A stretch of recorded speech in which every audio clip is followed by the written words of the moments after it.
સતગુરુ નીતિન સાહેબ આ સત્સંગમાં સમજાવી રહ્યા છે. વાણી છે, સત્ય નામ હે સાર, બૂઝો સંત વિવેક કરી, ઉતરો ભવજલ પાર, સતગુરુ કો ઉપદેશ યહીં. તો અહીં સાહેબે સ્પષ્ટ એકદમ ક્લિયર કહી દીધું, કોઈ સંશય જ નથી કે સત્ય નામ સિવાય કોઈ બીજું નામ છે જે આપણને પાર કરશે. કેમ કે સત્ય નામ જ સાર છે, એના સિવાય બીજું કોઈ નામ પાર કરશે નહીં. તેને જ સાર શબ્દ કહે છે ભક્તો, તે જ સાર શબ્દ છે. सतगुरु ऐसा चाहिए जैसा सूप सुहाय, और सार सार गही रहे ठोठा दे उડાય. સારને ગ્રહણ કરી લ્યો અને ઠોઠાને ફેંકી દ્યો. અને સાર છે સત્ય નામ, બાકી બધું જ અસાર છે. અને કોઈ એમ કહે કે સત્ય નામ કાલ પુરુષનું નામ છે, અક્ષર પુરુષનું નામ છે, તો એ બિચારા જીવને ખબર જ નથી કે સત્ય નામ છે હું. અને તે ક્યારેય સપનમાં પણ નથી વિચારી શકતા. તો ખબર કેવી રીતે પડશે? તો સાહેબ કહે છે કે બૂઝો સંત વિવેક કરી. બૂઝોનો મતલબ છે, જેમ કે એક ઉખાણું હોય તો એને ઉકેલવાનો હોય છે, આપણે એનો ભાવ જાણવાનો હોય છે કે આમાં શું કહેવા માગે છે, આનો સાર શું છે. તેમ સત્ય નામને બૂઝવું પડે છે, એટલે કે જાણવું પડે છે. કોઈ મંતર નથી ઓહમ સોહમ, કે શ્વાસ લીધો સોહમ, શ્વાસ છોડ્યો તો ઓહમ, બની ગયું સતનામ. બિલકુલ નહીં. આ સત્ય નામને સમજવું પડશે, એને જાણવું પડશે, એનો ઉકેલ ગોતવો પડશે, જે સાર છે. એટલે કહે છે, આદિ નામ હમ ભાખ સુનાયા, મૂર્ખ જીવ સમજ નહીં પાયા. તો વાતને ભક્તો સમજો. ભરમાવાવાળા લાખો મળશે, પણ હાસો રસ્તો બતાવવાવાળા કોઈ 1 લાખમાં મળશે. અને તમારે એને ઓળખવાના છે કે કોણ આપણા ભલાની વાત કરે છે અને કોણ ઉલઝાવે છે. તે આપણે ફેસલો કરવાનો છે. કોઈ એમ નહીં કે હું ખોટો છું, અધૂરો છું. આ વાત યાદ રાખજો. એ તો તમારે ફેસલો કરવાનો છે કે દુકાનદાર સારો માલ આપે છે કે નકલી આપે છે. કેમ કે નુકસાન આપણું થાય, તેનું નહીં થાય. તે લોકો તો આપણા દાનના રૂપિયાથી એશ કરે છે, મજા કરે છે, જલસા કરે છે, ગાડીઓમાં ફરે છે, અને છૂટીઓ મનાવવા માટે વિદેશમાં પ્લેનમાં ફરે છે. આપણી મહેનતની કમાણીથી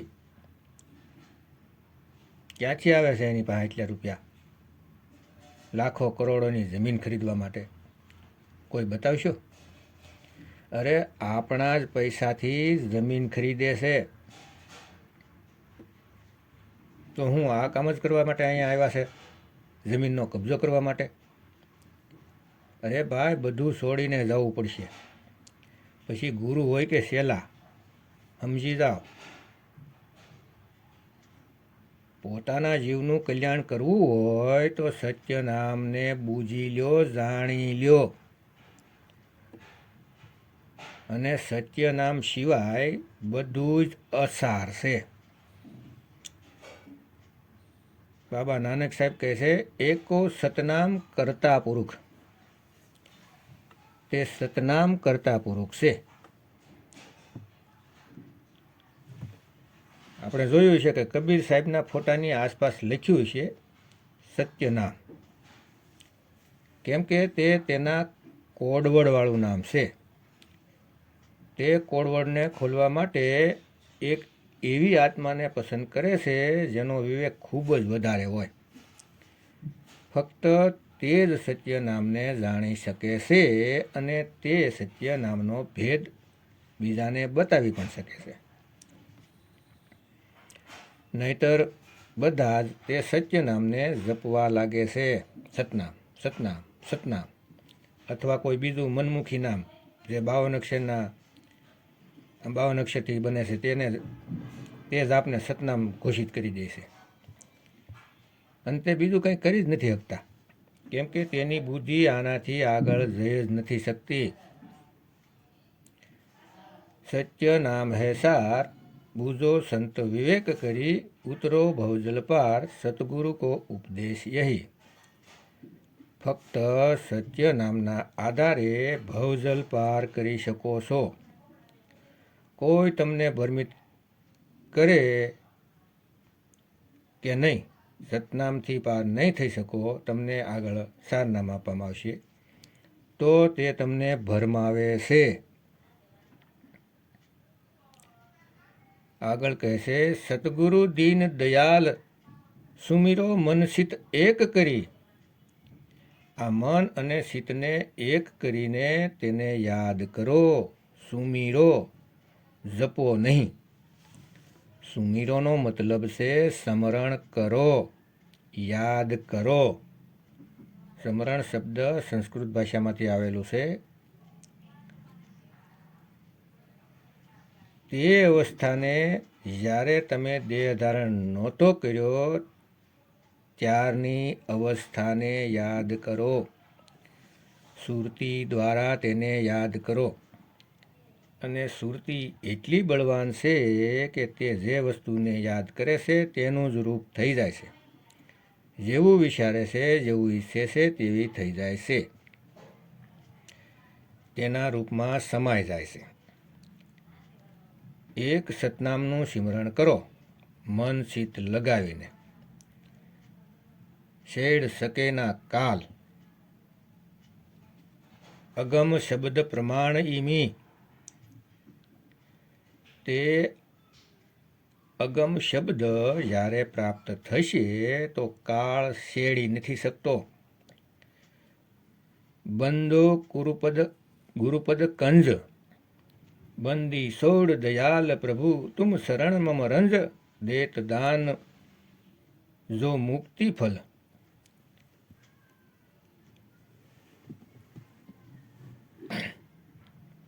મુક્તિ ભેદ મેં કહું વિચારી, તાકો નહીં જાનત સંસારી.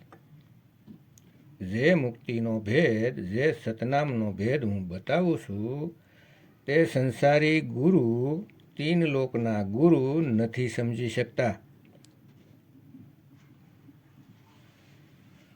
બહુ આનંદ હોત તિહો ઠાવું, સંશય રહિત અમરપુર ગાવું. ત્યાં કોઈ સંશય નથી રહેતો.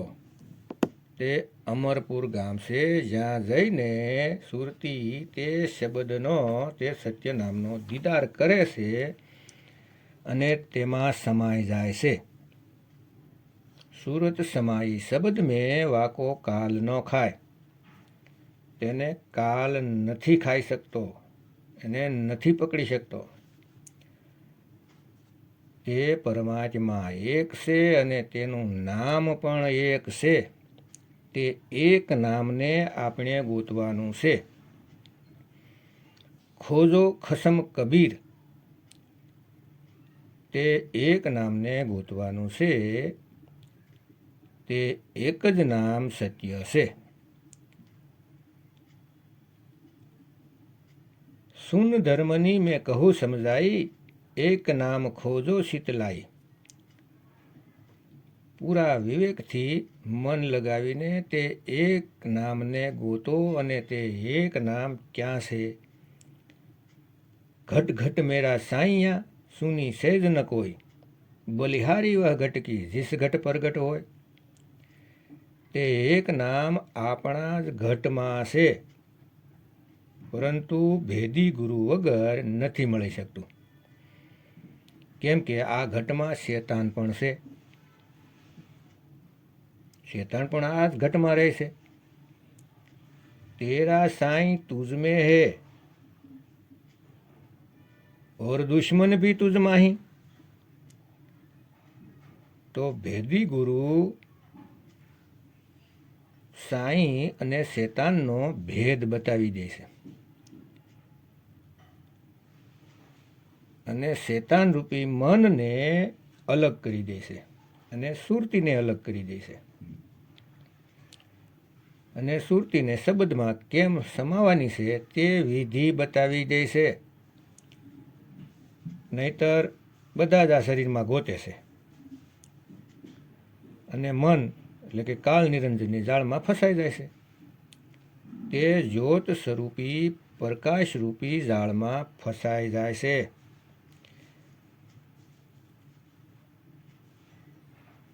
જેવી રીતે આપણે રાતે બત્તી લઈને ખેતર જઈએ છીએ, હાઈ પાવરવાળી બત્તી, અને જેવી આપણે બત્તી ઓન કરીએ છીએ તો કોઈ સસલું ભાગી રહ્યું હોય છે તે એકદમ ઊભી જાય છે અને પ્રકાશને જોતું જ રહે છે. પછી પાછળથી ધીમા પગલે કોઈ તેને પકડી પણ લે છે.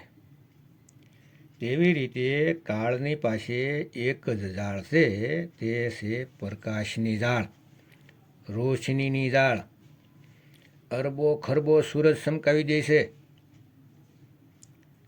અર્જુનને જ્યારે વિરાટ રૂપ બતાવ્યું ત્યારે ત્યાં લખેલું છે ગીતામાં કે અરબો ખરબો સૂરજ ચમકી ગયા. એટલા સૂરજ થઈ ગયા કે તેનો કોઈ અંત નથી. ક્યાંથી આવ્યા બધા સૂરજ? આ બધું માયા છે, માયા. સમજી જાઓ.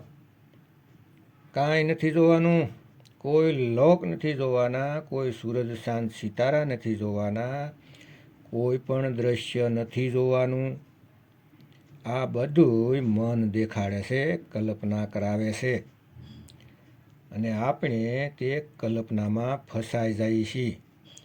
આપણે તેને સત્ય માનીને તેને જ અધ્યાત્મમાં આપણી પ્રગતિ સમજી લઈએ છીએ અને એવું કહે છે કે આજ તો મેં રૂહાની મંડળોમાં સફર કર્યું. અરે સફર કરાવીને મારશે તે કાળ. સમજી જાઓ, જ્યાં છો ત્યાં જ રોકાઈ જાઓ. સુન ધર્મની મેં કહું સમજાઈ,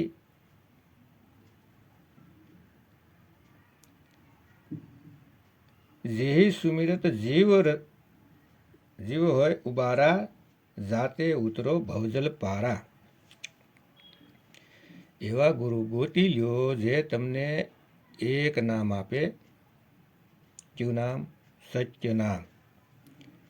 અસત્ય નામને છોડાવી દે અને સત્ય નામનો લખાવ કરાવી દે. સોઈ ગુરુ પૂરા કહાવે, જો દો અક્ષર કા ભેદ બતાવે. એક સુડાએ ઓર એક લખાય. જે 52 અક્ષરથી બનેલા નામ છે તે બધા છોડાવી દે અને ફક્ત એક નામ, આદિ નામ, સત્ય નામનો લખાવ કરાવી દે. ત્યારે આ જીવ ભવજાળને પાર કરી શકે છે. કાલવીર બાકા બળ હોઈ, બિના નામ બાસે નહીં કોઈ. તે કાળની જાળથી નામ વગર કોઈ નથી બચી શકતું. સતનામ વગર નથી બચી શકતા, કેમ કે સત્ય નામ જ સાર છે. તે સાર નામની આગળ કાળ ટકી નથી શકતો. કાલ ગરલ હે તિમાર, કાલ ગરલ હે તિમિર અપારા. સુમિરત નામ હોય ઉજિયારા. કાલ ફાસ ડારે ગલમાહી, નામ ખડગ કાટત પલમાહી. તે ગમે તેટલી ઝાળ ફેંકે આપણી ઉપર, પણ આપણા હાથમાં તલવાર છે, તેનાથી કાપતા જશો. કઈ તલવાર? વિવેકની તલવાર. જેટલા પણ ગુરુ બેઠા છે, જેઓ આપણી ઉપર કાળઝાળની વર્ષા કરી રહ્યા છે, તેને વિવેકની તલવારથી કાપતા જશો. અને તે સત્ય નામને સદગુરુ દ્વારા પ્રાપ્ત કરશો. જો તમારી વિવેકની તલવાર ધારદાર છે તો. કાલ જંજાલ હૈ ગરલ સુભાવો નામ સુધારસ વિષય બુઝાવું. વિષ કી લહેર મતો સંસારા નહીં કહો સુરવારા નપાર નહીં કહો આર નપાર.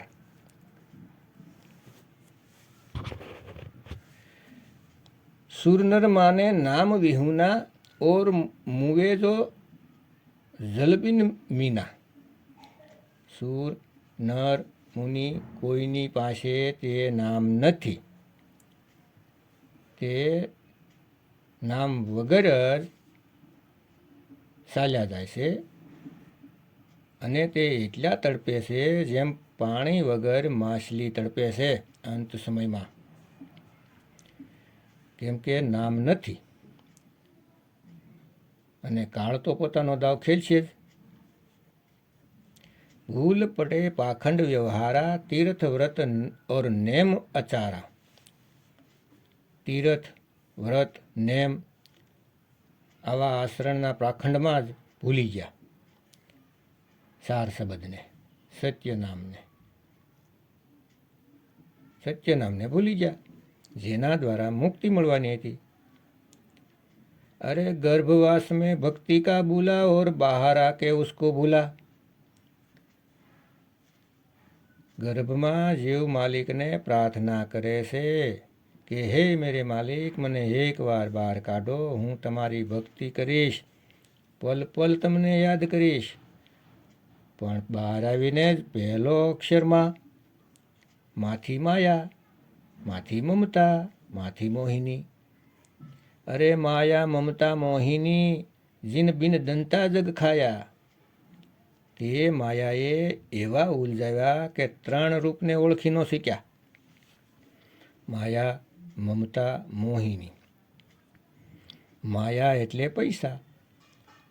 જ્યારે પૈસા આવે છે તો આપણને લાગે છે કે પરમાત્માએ દયા કરી દીધી, પરમાત્મા મારા ઉપર ખુશ છે, મકાન દુકાન અલમારી ભરી દીધી રૂપિયાની, અને વિચારવા લાગીએ છીએ કે દાતાએ દયા કરી દીધી, ભગવાને દયા કરી દીધી, મારા પર અલ્લાહ મહેરબાન થઈ ગયા. અરે નહીં ભાઈ, અલ્લાહ મહેરબાન થશે તો આ જેલમાંથી બહાર નીકળવાનો રસ્તો મળશે. જેલમાં પૂરીને ગમે એટલા લાખો કરોડો આપી દે, પણ તમે રહેશો કેદીના કેદી. 1 રૂપિયો પણ નહીં લઈ જઈ શકો ત્યાં. આખી જિંદગી ભેગું કરતા રહેશો, અને મર્યા પછી ભાઈઓ રિશ્તેદારો ભાગ પાડીને ખાઈ જાહે. શું કમાયા આખી જિંદગી? ના પોતાના માટે કાંઈ કર્યું, અને જે કમાયા હતા તેનું સુખ પણ ન ભોગવી શક્યા, તે પણ ગયું. સગુણ જોગ જુગતી જોગ આવે, બિના નામ મુક્તિ નહીં પાવે. જુગતી વગર, જુગતીનો મતલબ છે એક વિધિ, યુક્તિથી જ મુક્તિ મળશે. જેમ કે એક પોપટ હતો પાંજરામાં, તો એક વખત તે ગલીમાં સાધુ જઈ રહ્યા હતા બોલતા બોલતા કે રામ નામ સત્ય હે, રામ નામ સત્ય હે, રામ નામ સત્ય હે. તો પોપટે પૂછ્યું કે મહારાજ, રામ નામ સત્ય છે એનો શું મતલબ છે? તો મહાત્મા કહે કે રામ નામથી બંધન ખુલી જાય છે, બંધન તૂટી જાય છે. કેદીને જેલથી આઝાદી મળી જાય છે. સાંભળીને પોપટ તો ખુશ થઈ ગયો કે મને પણ હવે પાંજરામાંથી છુટકારો મળી જાય. તો તે પણ જપવા લાગ્યો, રામ નામ સત્ય હે, રામ નામ સત્ય હે, રામ નામ સત્ય હે. આમ જપતો જ રહેશે ને માલિક આવે છે ખાવાનું આપીને જતા રહેશે. હવે પોપટ વિચારે છે કે હું 100 મહિના થઈ ગયા, બંધન કેમ નથી તૂટતું આ જપતા જપતા? પરેશાન થઈ જાય છે. નહીં, આ ગલત છે. અને બોલવા લાગે છે કે રામ નામ જૂઠ હે, રામ નામ જૂઠ હે, રામ નામ જૂઠ હે. હવે એનો માલિક પંડિત આવે છે અને જુએ છે કે પોપટને શું થઈ ગયું કે રામ નામ જૂઠ હે બોલે છે. હવે એ પહેલાંવાળા માચમાં પાછા ત્યાં આવે છે તો તે પણ સાંભળે છે રામ નામ જૂઠ હે. માચમાં તો હેરાન થઈ ગયા કે આ હું આખા ગામમાં દેકારો થઈ ગયો કે પોપટ બોલે છે રામ નામ જૂઠ હે. તો ત્યાં એક સંતનો શિષ્ય રહેતો હોય છે, તે ત્યાં જાય છે પોપટને અને પોપટને પૂછે છે કે શું થઈ ગયું છે ભાઈ, રામ નામ જૂઠે કેમ બોલે છે? તો પોપટ કહે છે કે હું ઘણા મહિના રામ નામ સત્ય બોલ્યો પણ બંધન તૂટ્યું નહીં. કે મહાત્મા કહેતા હતા કે બંધન તૂટી જાય છે, રામ નામના જાપથી મુક્તિ મળી જાય છે. તો તે કહે છે કે કાંઈ નહીં, ઠીક છે, હું મારા ગુરુજીને પૂછીને આવું છું. અને તે ગુરુજીની પાસે જાય છે અને આખી વાત કરે છે પોપટની કે આવી રીતે બન્યું. તો ગુરુજી શિષ્યને કહે છે કે તું જા પોપટની પાસે અને તું મરવાની એક્ટિંગ કરજે. હાથ પગ વાંકા કરી નાખજે, જીભ બહાર કાઢી નાખજે, આંખ ઉપર ચડાવી દેજે અને નીચે પડી જાય, બસ આટલું કરીએ. તો કહે છે ઠીક છે ગુરુજી. અને પોપટની પાસે જાય છે અને ત્યાં જઈને જમીન પર પડી જાય છે, હાથ પગ વાંકા સૂકા કરી દે છે, આંખ ઉપર ચડાવી દે છે, જીભ બહાર કાઢી નાખે છે. આ બધું પોપટ જુએ છે અને પોપટને બોધ થઈ જાય છે, એટલે કે ખબર પડી જાય છે કે આમ કરવાનું છે મારે. અને તે ભાઈ ત્યાંથી ચાલ્યા જાય છે. અને જ્યારે પોપટના માલિક આવે છે તો પોપટ માલિકની સામે પાંખો ફેલાવીને પગ ઉપર તરફ કરીને પાંજરામાં પડી જાય છે અને આંખું ચડાવી દે છે અને જીભ બહાર કાઢી નાખે છે. હવે આ પંડિતજી જોઈને કહે છે કે ઓહો, કેટલો સારો પોપટ હતો ને મરી ગયો, ચાલ હવે આને દફન કરી દો. જેવું પિંજરું ખોલીને પોપટને બહાર રાખે છે અને પિંજરું પાછું બંધ કરવા લાગે છે એટલી વારમાં પોપટ ફુર કરીને ઉડી જાય છે અને બોલતો જાય છે ગુરુ કા નામ સત્ય હૈ, ગુરુ કા નામ સત્ય હૈ, ગુરુ કા નામ સત્ય હૈ. કેમ કે તેને મુક્તિ મળી જાય છે. મુક્તિ, યુક્તિથી મુક્તિ મળે છે. ગુરુ આપણને પાણીમાં તરવાની યુક્તિ શીખવે છે, કળા શીખવે છે. જો તમારી પાસે યુક્તિ છે તો તમે ભવસાગરને પાર કરી શકો છો. અને યુક્તિ નથી, ફક્ત મંત્ર જાપ કરો છો તો તમે ડૂબશો જ. કોઈ તમને નહીં બચાવી શકે, કોઈ નહીં, કોઈ નહીં.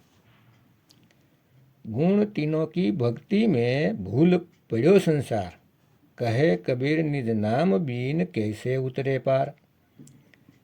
તે નિજ નામ, તે નિજ સ્વરૂપ, તેના વગર કોઈ પાર નથી થઈ શકતું. વધારેથી વધારે શું કરી છીએ કે જીવ અવસ્થામાંથી બ્રહ્મ અવસ્થા એટલે કે શિવ અવસ્થા સુધી પહોંચ્યો અને ફરી શિવ અવસ્થાથી સૃષ્ટિ રચના કરીને જીવ અવસ્થામાં આવશો. આમ જ ચાલતું રહેશે. તો સાહેબ કહે છે કે જીવ શિવ સબ પ્રગટે, વહ ઠાकुर વહ દાસ, કબીર ઓર જાને નહીં એક રામ નામ કી આસ. સાહેબ કહે છે કે ના તો હું જીવને માનું છું, ના હું શિવને માનું છું. હું તો તે રામ નિજ રૂપ નિજ નામની વાત કરું છું. હું જીવ અને શિવ અવસ્થાનું તો ખંડન કરું છું એવું સ્પષ્ટ બોલે છે કબીર સાહેબ. આ જેટલા પણ જીવ અવસ્થિ છે જે સોહમનો જાપ કરે છે તે બધા કાળના 12 પંથમાં જ છે.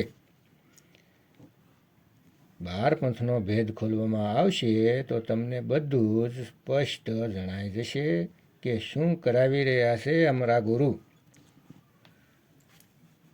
ક્યાં કાળદૂત કઈ ગાદી ચલાવી રહ્યા છે તે બધું જ સમજમાં આવી જશે. બધું જ ક્લિયર થઈ જાય તો પોતાનો વિવેક જગાવો, સદગુરુ નીતિન સાહેબના સત્સંગ સાંભળો અને જીવન ધન્ય કરો. જય ગુરુ નીતિન સાહેબ, જય ગુરુ વૈરાગ સાહેબ, જય ગુરુ મદન સાહેબ, જય જય મુક્તિના દાતા કબીર સાહેબની જય.